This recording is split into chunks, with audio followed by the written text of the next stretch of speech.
Turning our attention now to the ASX, here's Matt Birney and Bulls and Bears with the latest public company views and interviews. Welcome to Bulls and Bears, brought to you today by Graphite developer Quantum Graphite, ASX code QGL.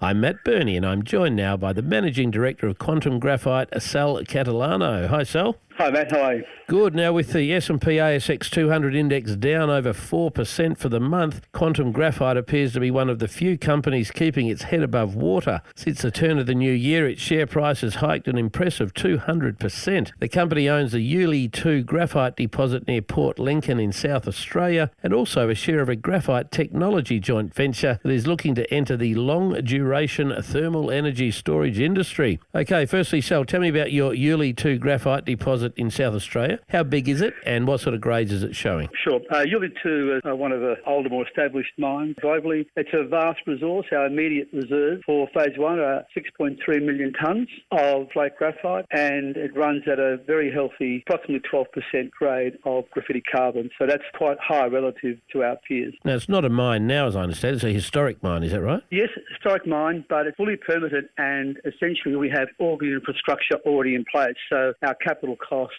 almost wholly attributable to a new process plant. Now, you recently signed off on an offtake agreement with a Swiss-based company by the name of MRI, I think is the name. How much of your offtake have they committed to, and who is MRI? MRI, quite famously, MRI stands for Mark Rich, who was obviously also the founder of Glencore. MRI is a Swiss-based trading group, significant player in the metals and looking to diversify into the battery minerals. The deal is a binding deal for the whole of the phase one production for 5 years. That's 55,000 tonnes for the first 5 years. Now, what will it cost you to produce a tonne of graphite out of Uli-2, and how much do you think you'll sell that tonne for on average? Our production cost over the life of mine are $368. That's per tonne, dried and ready to go. And we expect to be able to levy a price somewhere between $900 and $1,000. Our DFS suggests US $919 per tonne, but given current prices, I think we'll be well north of that. How long have you modelled the mine life for, and how much free cash are you expecting to spit out over that life of mine? Phase one is about 12 years, and over that period, it'll spew out roughly $310 million.